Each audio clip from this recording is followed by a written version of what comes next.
We appreciate you joining us today. We'd love to hear from you. Where are you watching from?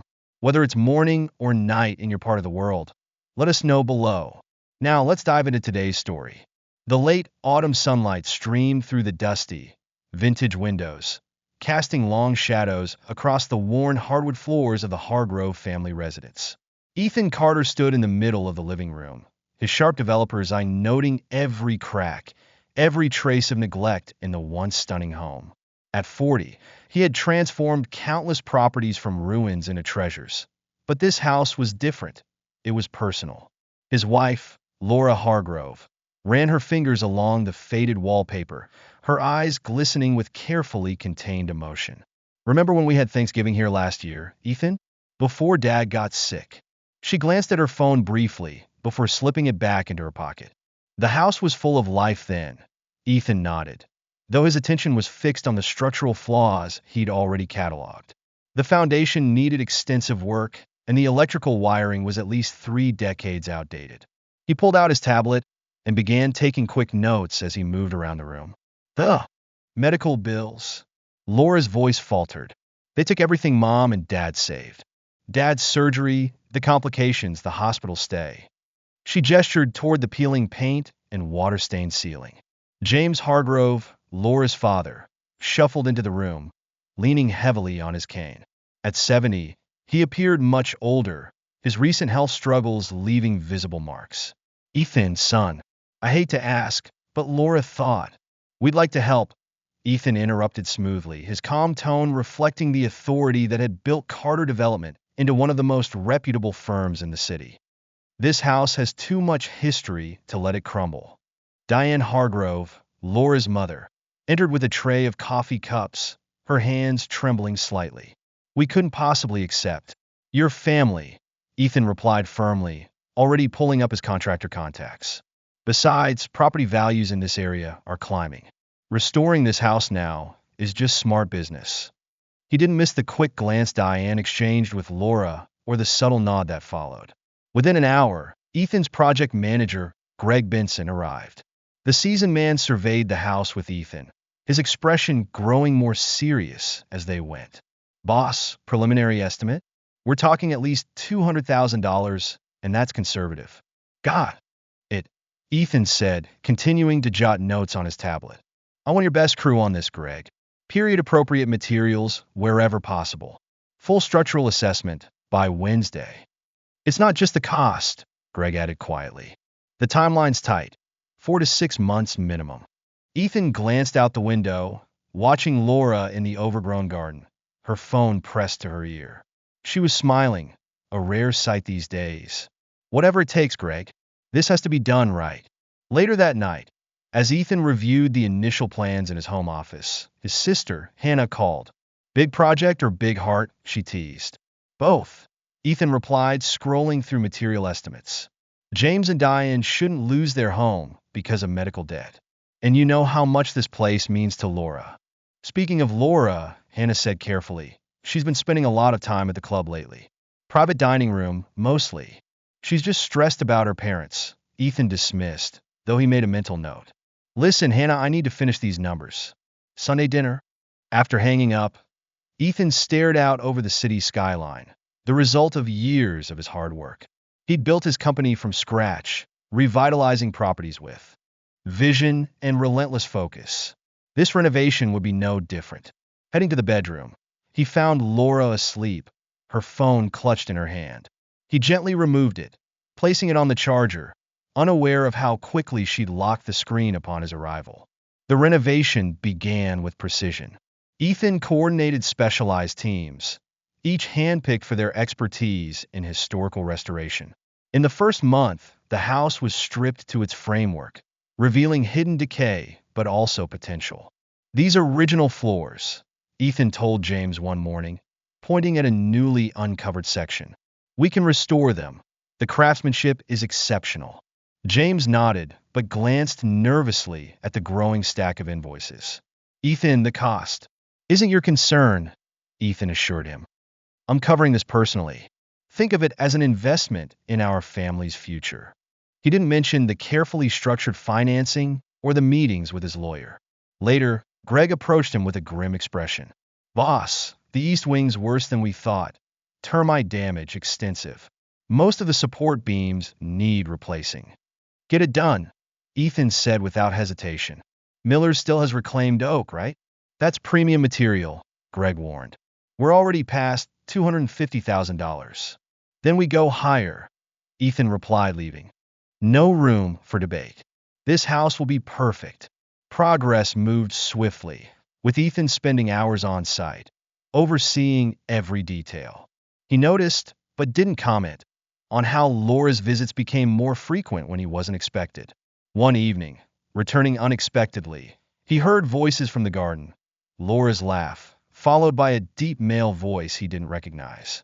By the time he reached the spot, she was alone, typing on her phone. Just consulting Mom about fixtures, she explained, avoiding his eyes. The next day, Ethan's phone buzzed with a text from Hannah. Lunch tomorrow? Need to talk. At their usual downtown bistro, Hannah waited until their drinks arrived before speaking. I saw Laura at the club yesterday. Ethan raised an eyebrow, but kept reviewing contracts. She wasn't alone, Hannah continued carefully. A man, mid-30s, good-looking. They seemed close. She called him David. Did you get his last name? Ethan's voice remained neutral, though his fingers paused over his tablet. No, but he's in real estate. One of those flashy types who specializes in luxury properties. Hannah studied her brother carefully. Ethan, thank you for telling me. He returned to his contracts, his expression calm. How's Connor's soccer team doing? The topic shifted, but that evening, Ethan made several quiet phone calls. By nightfall, he had a name, David Langston, an up-and-coming agent at Prestige Realty, renowned for his charm and ability to attract wealthy clients. The renovation progressed. Ethan added security cameras, officially to safeguard the valuable materials arriving daily. The footage was accessible through his phone, though he rarely reviewed it directly. Greg became an unexpected source of updates. Mrs. Carter was here last night. He mentioned one morning with a gentleman. Said they were reviewing some design changes you'd approved. What kind of changes? Ethan's tone was even. Converting the den into a home office, upscale stuff. Greg shifted uneasily. She seemed pretty confident about the specifics. Ethan nodded, jotting a quick note. Keep me informed about any other design consultations. The work transformed the house, day by day. Custom millwork, restored light fixtures, and hand-painted tiles imported from Spain brought the space to life. Ethan's meticulous attention to detail earned respect from the crews and concern from his financial advisor. It's not just the renovation, Ethan explained to Colin Drake, his attorney, during one of their routine meetings. It's about creating something enduring, something timeless. Colin, who had known Ethan since their college years, studied his friend carefully. And you're certain about the ownership arrangements we discussed? Absolutely. Ethan's smile was faint but resolute. Family matters, Colin. But so does protecting what you've built. The clues accumulated like the construction waste hauled off-site daily. Laura's whispered phone calls in the garden. The black BMW idling down the street during Ethan's meetings. The way Diane fussed over him with baked goods and awkward cheer whenever he stopped by. Hannah became his unofficial source of intel. They're not even trying to hide it anymore, she reported over lunch. David's practically living at the club. They had dinner in the main dining room last night. Out in the open. Ethan calmly speared a piece of salmon. Tell me more. Typical charmer. Tailored suits. High-end car. All flash. No depth. Hannah's disdain was evident. He's been through 3 divorces, always walking away with cash or properties. A real estate agent who seems to specialize in specific opportunities. Interesting timing, Ethan mused, considering how far the renovation has come. The house was nearing completion. The exterior gleamed with a fresh coat of paint. The gardens reclaimed their elegance, and the interior showcased masterful craftsmanship. Ethan had spared no expense, a fact that hadn't gone unnoticed. I hope you know what you're doing, Greg remarked as another truck of custom materials pulled up. This is way past the initial budget. Ethan stood in what would soon be the master suite, observing the progress. Tell me about their evening visits, Greg. The ones I'm not supposed to know about. Greg hesitated briefly. Usually after the crews leave, around 7. They spent a lot of time in this room, planning furniture arrangements, she says. The guy's got opinions about everything. Keeps talking about his vision for the space. His vision. Ethan's laugh was soft, devoid of humor. Anything else? Yeah. Greg looked uneasy. They've been measuring for custom closets. His and hers. That evening, Ethan worked late in his office, reviewing footage from the hidden cameras he discreetly installed at the property. He watched Laura and David walking through the house, their body language close, almost proprietary, David's hand resting casually on the small of her back. Laura leaned into him, laughing at his quiet remarks. The footage showed them in the master suite, David gesturing confidently. This will be perfect. His voice came through clearly on the high-end audio. Once we're moved in, we can really make it ours. Ethan has no idea. Laura's tone was smug. He's so wrapped up in the renovation, making everything perfect. It's almost sweet. And your parents? David asked. They get it? Mom and Dad know I deserve more than a workaholic developer. Besides, they love your suggestions. Ethan closed his laptop slowly, his expression unreadable. The next morning he called Colin. Remember those documents we discussed? I think it's time to finalize them. You're sure about this?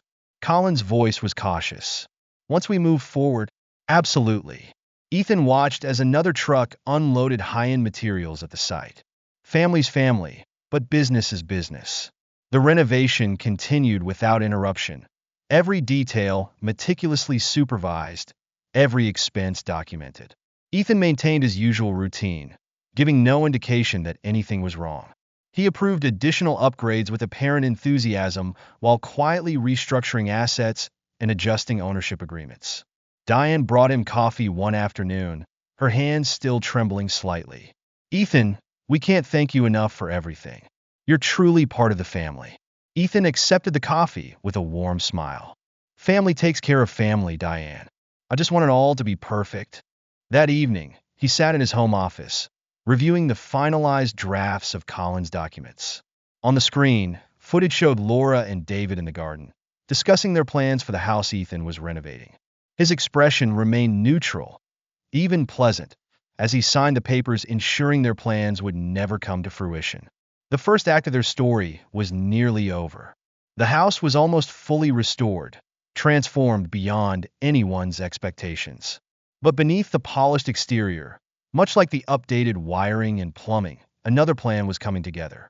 Ethan closed his laptop and headed to bed, preparing for the next phase. He hadn't built his success by leaving things to chance. The morning light poured through the floor-to-ceiling windows of Ethan Carter's downtown office. Sitting across from him was Colin Drake, his attorney of 15 years, who carefully examined the documents Ethan had laid out across the sleek glass desk. You've already invested nearly $500,000 in this renovation, Colin remarked, scanning the precise financial records Ethan kept. That's a significant commitment for your in-laws' property. Ethan's smile was cool, his eyes sharp. That's exactly why I asked you here. I need to secure my investment. I figured this wasn't just about reviewing construction agreements. Colin leaned back, studying his client and friend. What's your plan, Ethan? I want the financing structured formally. Ethan tapped his tablet, bringing up property appraisals. This neighborhood is booming.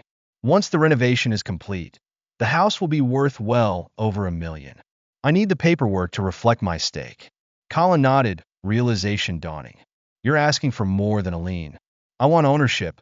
Ethan replied, his tone steady and measured. Temporary, of course, until the renovation costs are repaid. Cecil and Diane won't like that. They don't have to like it. They just have to sign it. Ethan stood, gazing out the window. They trust me. They should. I'm investing a fortune into their property. This just makes it official. Colin began drafting immediately, his fingers moving swiftly over his laptop keyboard. We'll need careful phrasing. It needs to look routine, nothing alarming. That's why I trust you, Ethan said, turning back to the desk. I need this airtight, but presented as standard renovation financing paperwork. The next day, Ethan visited the renovation site before heading to his in-laws' temporary apartment. Cecil and Diane had moved there during the major construction phase, an arrangement that worked well for everyone. Ethan, Diane's face lit up as she opened the door. We weren't expecting you today. Laura's not here. She's at the club again. Actually, I came to see you and Cecil. Ethan held up his briefcase. Just some paperwork for the renovation financing. Standard stuff. But the bank needs it formalized. Cecil appeared from the bedroom, moving slower these days. More paperwork? Seems like a lot for a family project. Banking regulations, Ethan said with an apologetic shrug. They're strict about personal loans of this size. It's just a formality. Basically, it confirms that I'm funding the renovation personally, not through my company. He spread the documents across their small dining table, highlighting signature lines with sticky notes. It's mostly technical language about the financing structure. Nothing concerning.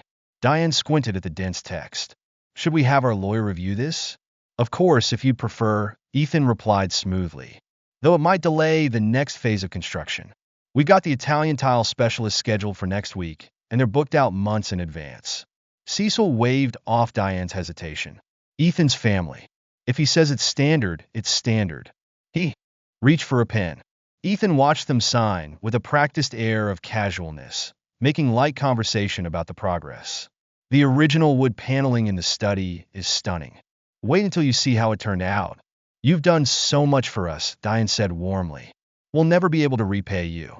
No need for thanks. Ethan collected the documents with a kind smile. Family takes care of family. That evening in Colin's office, the attorney reviewed the signatures. They didn't read it, did they? Would you? If your trusted son-in-law handed you something routine? Ethan's tone was calm as Colin processed the paperwork for filing. This gives you full ownership until the renovation costs are repaid in full, Colin noted.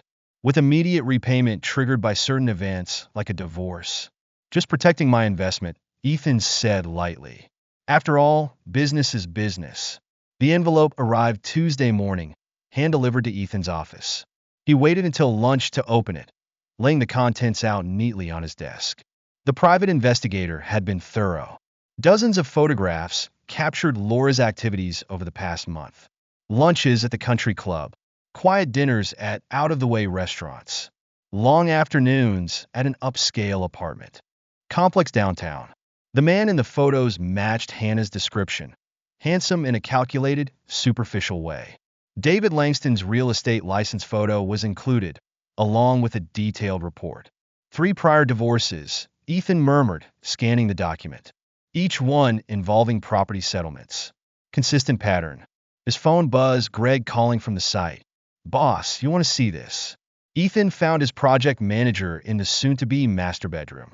Greg gestured to architectural drawings left on a marble-top dresser. Found these this morning. Thought you want to take a look. The plans detailed extensive modifications to the master suite. His and hers walk-in closets, a redesigned bathroom layout, and custom-built shelves. In the margins, unfamiliar handwriting read, "Perfect for our needs." There's more, Greg said quietly. I've been reviewing the security footage like you asked. They've been here almost every evening this week, walking through the house, making plans. He pulled out his phone, showing Ethan a clip. The night vision footage displayed Laura and David in the garden, their body language close. David's voice was clear. Once the renovation's finished, we'll make this place ours.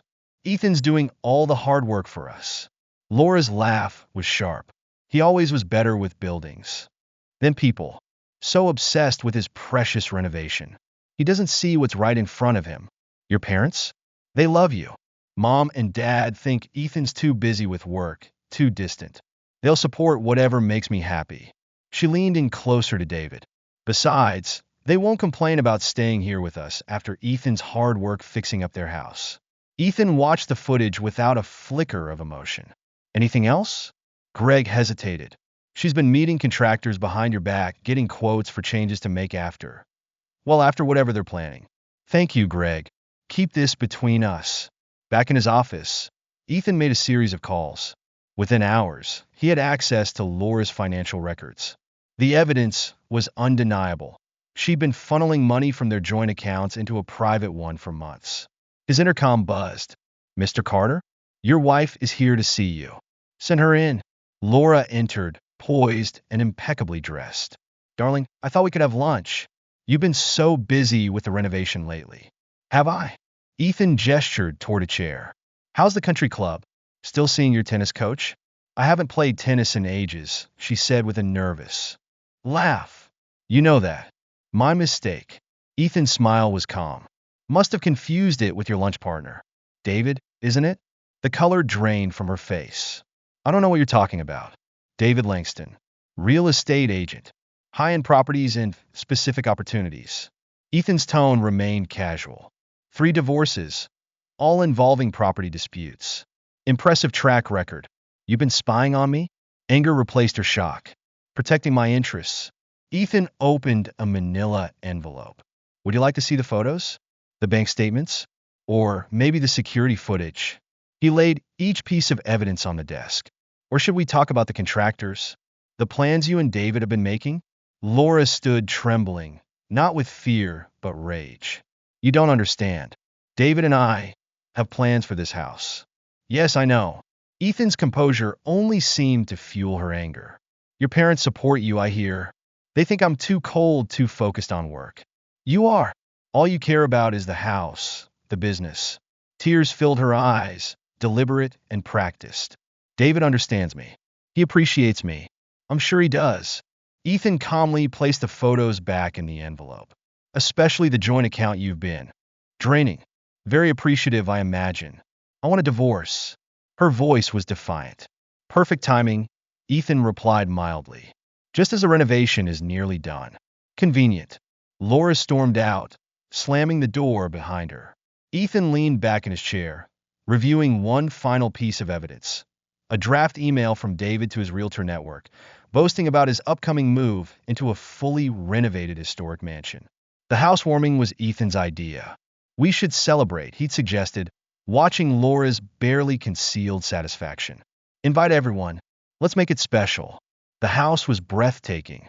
Restored hardwood floors shimmered under the glow of crystal chandeliers. Period wallpaper and custom woodwork made every room a masterpiece. The once overgrown garden now rivaled the finest in the district. Guests filled the house, marveling at the transformation. Cecil and Diane played gracious hosts, beaming at compliments about Ethan's vision and generosity. If they noticed Laura constantly glancing at her phone, they didn't show it. David arrived fashionably late, turning heads in an impeccably tailored suit. He moved through the crowd with practiced charm, adopting the guise of a curious guest rather than a man envisioning himself as the future owner. Only Ethan noticed how his eyes scanned each room like someone tallying his soon-to-be possessions. Magnificent work, David remarked, cornering Ethan near the restored fireplace. You have quite an eye for investment opportunities. Speaking of opportunities, Ethan replied smoothly. How's the luxury market these days? Still focusing on divorce settlements? David's confident smile faltered briefly. I'm not sure what you mean. No. Ethan sipped his whiskey. Fascinating field. Property disputes, asset transfers, strategic relationships. Must be quite lucrative. Before David could respond, Laura appeared, champagne glass in hand, her face flushed with alcohol and excitement. Ethan, we need to talk. Privately. They stepped into the library, where Ethan had painstakingly restored the original oak paneling over weeks of work. Laura closed the doors behind her, her movements deliberate and theatrical. This isn't working anymore, she began, her tone steady with rehearsed determination. David and I are in love. We're moving in here next week. I think it's best if you leave our house immediately. Through the library's French doors, Ethan could see Cecil and Diane standing nearby, beaming with pride as they watched their daughter. David lingered close, trying and failing to mask his smugness behind a facade of concern. Perfect timing, actually, Ethan said, setting down his glass. I just listed the house for sale. Silence filled the room. What? Laura's voice sharpened. Listed it this morning. Ethan continued casually. Already have multiple interested buyers. You can't do that. Cecil stormed into the library, his face flushed with anger. This is our home. Actually, Ethan said, pulling a document from his jacket pocket. It's mine until the renovation costs are repaid in full. And, according to the terms of the contract, the full amount is due immediately in case of a divorce. What contract? Diane's voice trembled. The one you both signed 2 months ago, Ethan explained, his tone polite. Standard renovation, financing paperwork. You didn't bother to read it, remember? His smile remained pleasant. Ownership reverts to me until the full amount is repaid. And now that Laura's announced her intent to divorce, the balance is due immediately. David stepped forward, his charm evaporating. Now wait a second, the full amount, Ethan continued calmly, is just over $500,000. You're welcome to buy the house at market value, of course, which, considering the current market and the quality of the renovation, is just under $2 million. This is our home. Laura's practiced composure cracked. You can't just, but I can. And I have. Ethan interrupted, heading for the door. He paused, looking back at the stunned group. You have 30 days to vacate. My attorney will provide the exact figures and terms. Without another word, he walked out into the party, leaving chaos behind him. As Ethan reached his car, he heard David's raised voice inside the house, followed by the slam of a door.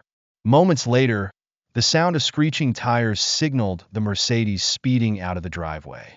Ethan started his car, catching a glimpse of Laura standing in an upstairs window, her face a picture of disbelief and rage, a portrait of entitlement denied. He drove away without looking back, already calculating his next move. The betrayal had reached its conclusion. Now came the aftermath.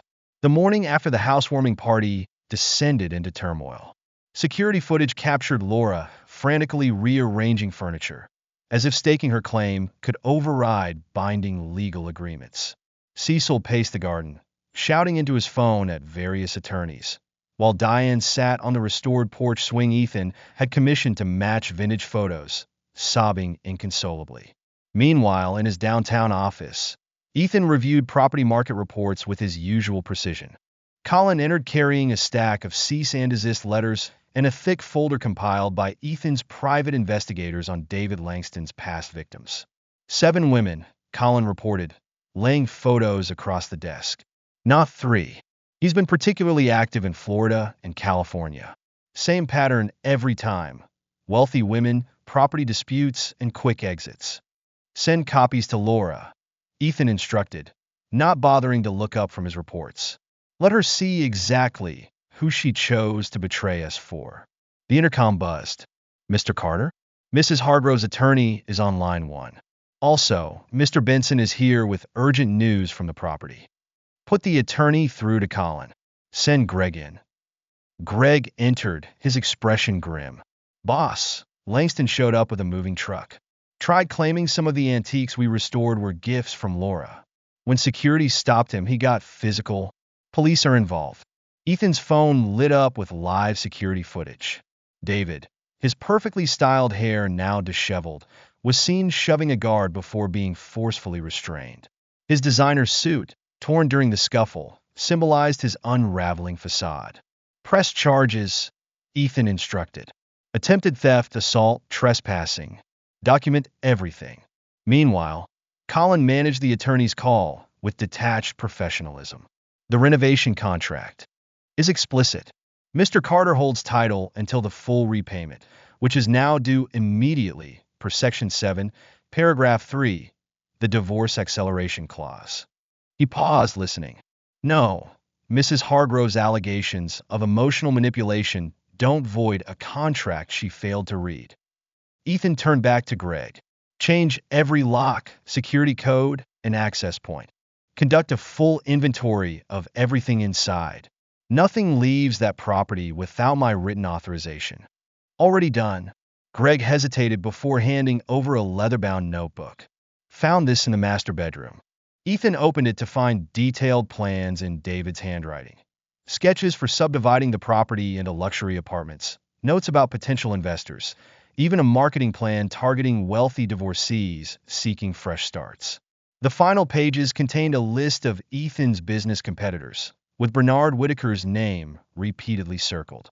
He was planning to turn it into a divorce retreat, Greg explained. An exclusive residential therapy center for wealthy women rebuilding their lives. Had meetings scheduled with investors next week. Ambitious, Ethan said dryly. Send copies to our contact in Palm Beach, the widow he's currently courting. She might find his business strategy enlightening. The day unfolded with increasing desperation. Diane arrived unannounced, pleading tearfully for Ethan's understanding. When her appeals failed, they turned to bitter accusations. "How can you be so cold?" she demanded. "After everything we've meant to each other?" "Cold?" Ethan finally looked up. "You mean like supporting your daughter's plan to betray me? Like watching her scheme with her lover in the house I rebuilt for your family? That kind of cold, Diane?" Security footage later showed David attempting one last entry onto the property that evening. He arrived in a borrowed car, sneaking into the garden. The cameras captured his conversation with Laura near the rose trellises. "It's over," he told her, his charm stripped away. "The house. Us. Everything. Ethan's too well connected. No bank in the state will touch this deal." "You promised me." Laura's voice cracked. "All those plans we made?" "Plans change." David adjusted his torn jacket. "I've got an opportunity in Palm Beach. A beachfront property. Recently widowed owner. No complications, no renovation costs, no vengeful husbands." "You're leaving? Just like that?" "Face it, Laura. Your brilliant plan failed. I'm not sticking around for the fallout." He headed toward the borrowed car, throwing over his shoulder, "Should have read the contract before Daddy signed it." The next morning, Ethan had Colin deliver the formal options letter. Buy the property at market value or vacate within 30 days. Security footage captured Cecil's reaction as rage gave way to despair upon realizing the trap they'd fallen into.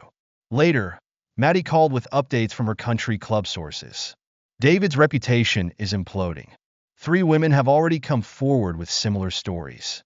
Seduce unhappy wives, manipulate property deals, and disappear with whatever assets he can grab. "Make sure those stories reach Palm Beach," Ethan instructed. His next target should know exactly who she's dealing with. By week's end, David had indeed vanished, leaving Laura to face the consequences alone. Her carefully planned betrayal had unraveled spectacularly, leaving her with no house, no lover, and rapidly dwindling options. The closing meeting was scheduled exactly 30 days after the housewarming party, in the expansive conference room of Ethan's downtown office. Bernard Whitaker arrived early, his usual competitiveness tempered by genuine admiration for Ethan's strategic execution. "Converting the property into luxury condominiums is genius," Bernard admitted, spreading out architectural renderings. 6 units, each over 3,000 square feet, preserving the historic charm while modernizing the interiors. Private elevator access, rooftop gardens, smart home technology throughout. "The historic preservation board?" Ethan asked. "Already on board. Your renovation work actually helps us. You preserved all the right elements." Bernard's enthusiasm was evident. "We'll maintain the exterior and key interior features while creating something completely new inside. It's the perfect blend of past and future." The door burst open as Laura stormed in, followed by her latest attorney. The past month had not been kind to her. Her designer outfit was wrinkled, her carefully curated appearance showing signs of stress. "This is deliberate cruelty," she accused, throwing a stack of papers onto the conference table. "You're destroying my childhood home out of spite." "No," Ethan replied calmly. "I'm maximizing the return on my investment. The same investment you and David tried to steal." He smiled faintly. "How is David, by the way? Enjoying Palm Beach?" The fight drained from her face. News of David's latest scheme and his abrupt departure when confronted with evidence of his past exploits had stung deeply. "The purchase price is 6 times the renovation costs," Bernard added, almost apologetically. "Quite a return on investment." "You can't do this to my parents." Laura tried one last angle. "They're devastated. They chose their side," Ethan responded, signing the closing documents with deliberate precision. "They supported your betrayal, helped you plan it, and watched you conspire with your lover in their own home. Actions have consequences. I'm their daughter, and I was your husband," Ethan said evenly. "Didn't seem to matter when you were plotting to take over my investment." Bernard cleared his throat. "Development rights transfer immediately. We can begin construction next week. The contractors are ready." Ethan's phone buzzed with a message from Greg. Langston spotted in Palm Beach. Widow's family hired investigators. His pattern got flagged. Police involved. Your parents have moved to Palm Lake Retirement Community, Ethan informed Laura. Their belongings are in storage, paid through the end of the month. That should give them time to decide what fits in their new apartment. Her attorney made one final attempt. The divorce settlement won't include any proceeds from the sale. Colin interjected smoothly. The judge was quite clear about that this morning. Something about overwhelming evidence of premeditated betrayal negating any claim to the property's value. Security arrived to escort Laura out. As she reached the door, she turned back. You'll regret this. Someday, somehow, you'll regret destroying everything we had. The only thing destroyed was your plan to betray me, Ethan replied calmly. Everything else is just good business. 1 year later, Ethan stood outside the Whitaker Carter residences, admiring how the setting sun highlighted the restored Victorian details. Behind the historic facade, 6 luxury condominiums had transformed the property into one of the city's most exclusive addresses. The partnership with Bernard had proven unexpectedly successful. Their combined expertise, Ethan's vision for restoration and Bernard's flair for modern luxury, had created something exceptional. All 6 units sold before completion, each commanding record-breaking prices for the neighborhood. His phone buzzed with a message from Maddie. Karma's still at it. David's Mercedes just got repossessed outside his new office. He's selling starter homes in the suburbs now. Lost his luxury real estate license after that mess in Palm Beach. Ethan smiled, recalling the satisfying chain of consequences that had followed David's exposure. The widow's family had pressed charges, prompting other victims to come forward. David's carefully constructed image as a successful luxury real estate agent had crumbled, leaving him selling modest properties from a suburban strip mall. In his new penthouse office overlooking the city's most exclusive district, Ethan Carter reviewed quarterly reports with Robbie Benson. They'd met. During the final phase of the Victorian renovation, her straightforward approach to construction management a refreshing change from Laura's manipulations. The success of the Whitaker Carter project opened up 3 new opportunities, Robbie noted, spreading out site surveys. All historic properties, all ideal for luxury conversions. Your reputation for preserving architectural integrity while modernizing interiors has carved out quite a niche. Speaking of reputations, Ethan mused. Heard anything about our friends? Robbie's smile was sharp. Laura's living in that walk-up on Mason Street, the one with foundation issues we looked at last year. She's working as a junior agent at a budget real estate firm. No luxury agency will touch her after the scandal. And her parents? Settled into Palm Lake. Diane volunteers at the community center. Cecil plays golf. They've stopped defending Laura to anyone who'll listen, Robbie shrugged. Reality has a way of clarifying things.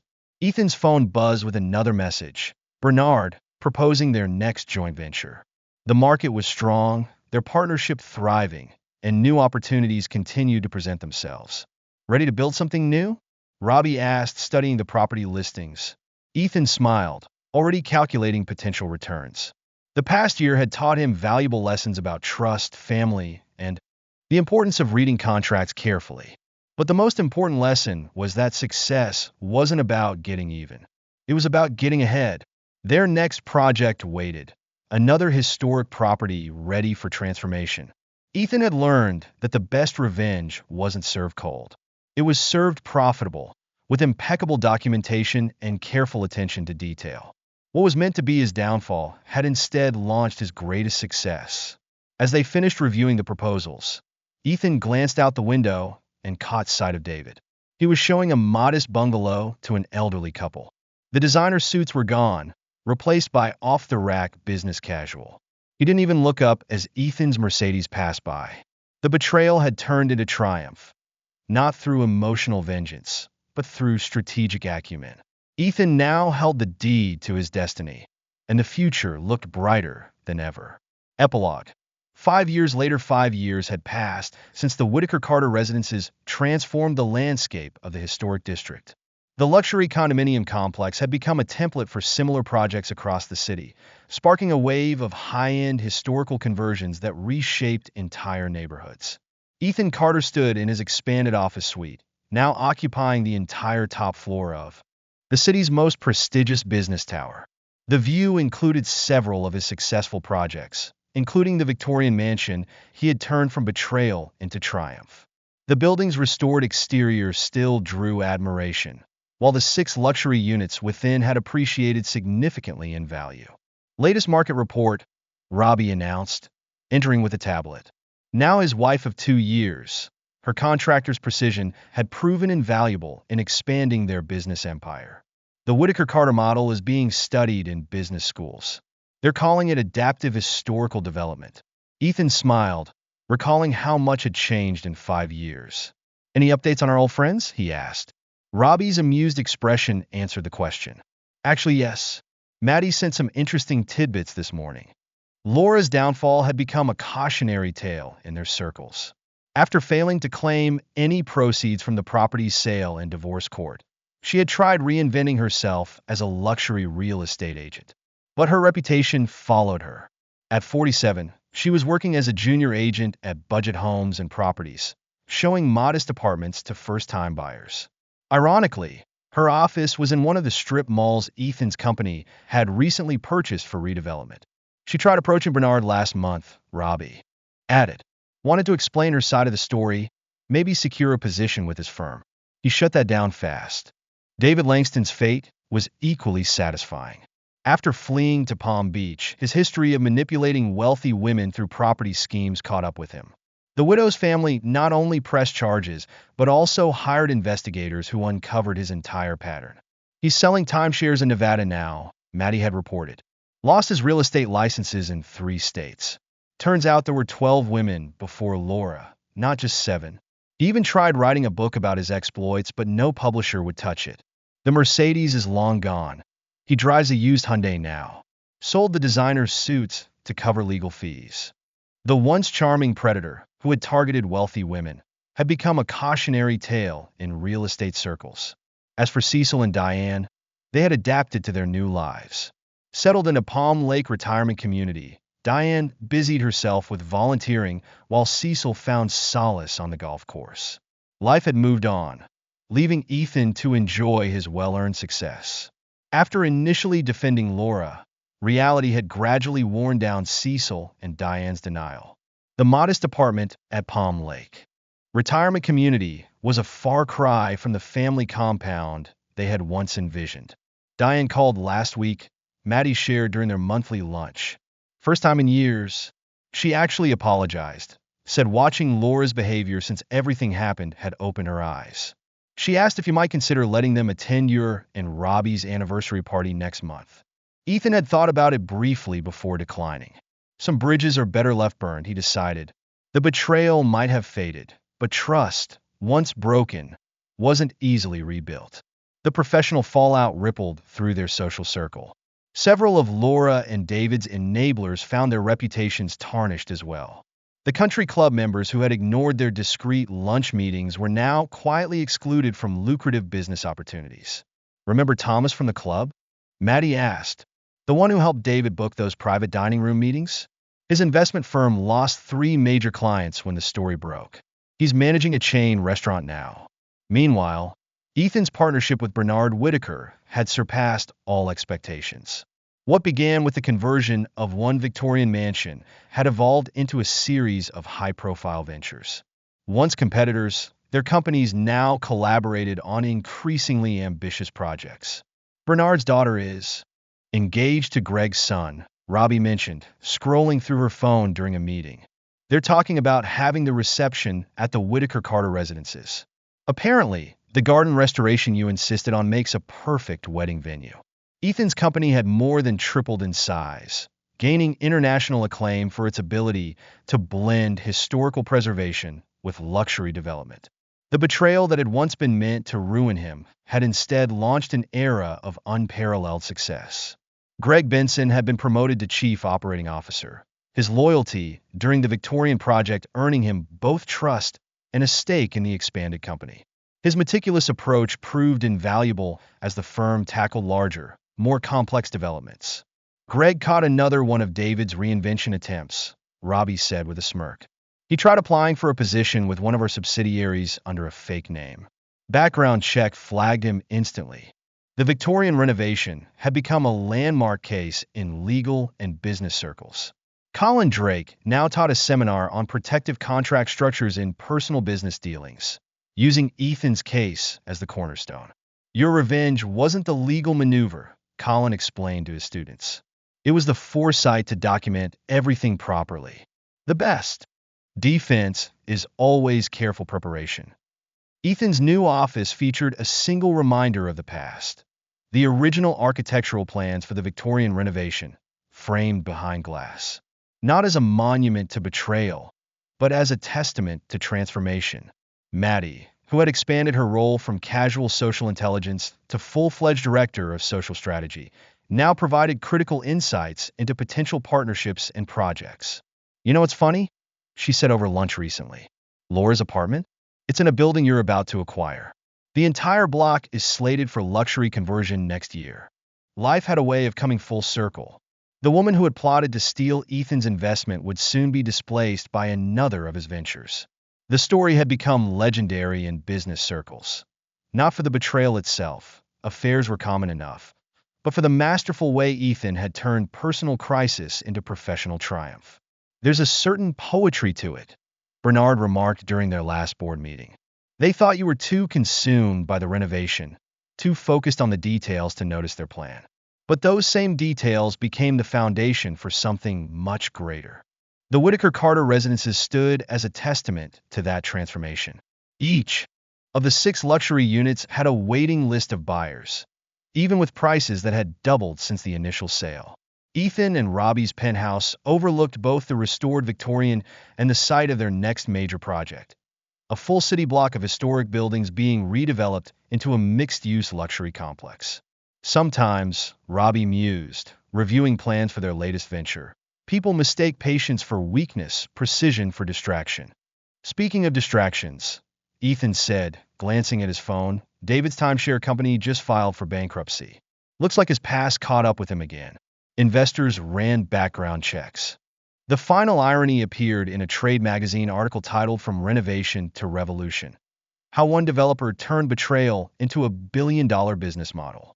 The piece detailed how Ethan's experience had set a new standard for historical luxury development. Laura had attempted to comment on the article, sending a long email filled with claims of misunderstandings and complex circumstances. The magazine declined to include her perspective, noting that public records spoke clearly enough. Over 5 years, a single act of betrayal had evolved into an empire, perfectly balancing historical preservation with modern luxury. The renovation that was supposed to ruin Ethan had become a case study in transforming crisis into opportunity. The lesson wasn't about revenge. It was about vision, about seeing beyond immediate betrayal to greater possibilities. Ethan had built something enduring, not from anger but from strategy, not from rage but from foresight. Ready for the next project? Robbie asked, spreading out plans for their newest acquisition. Ethan smiled, examining the architectural renderings. The past had taught him invaluable lessons. Trust required verification. Family wasn't always bound by blood, and the best revenge wasn't served cold. It was served profitable. The future stretched out before them. Each new project an opportunity to reimagine history into something extraordinary. The betrayal that had started it all had faded into irrelevance, eclipsed by success forged through precision, patience, and strategic vision. As they finalized the plans for their next development, Ethan's phone buzzed with an update from Maddie. David's timeshare office is closing. He's applying for a job as a mall security guard. Want to guess which mall? The one you're demolishing next month for the new retail complex. Life, it seemed, had a sense of humor. But Ethan's focus remained on the future, on building something greater than revenge could ever achieve. The best response to betrayal, he'd realized, wasn't destruction. It was creation, transformation, and success. The sunset bathed the Whitaker Carter residences in a warm glow, its restored Victorian facade standing as a reminder that the most meaningful renovations weren't just about buildings. They were about rebuilding life itself, stronger and more successful than before. This is where our story ends. Share your thoughts in the comment section. Thank you for your time. If you enjoyed this story, please subscribe to the channel. Click on the next video you see on the screen, and I'll see you there.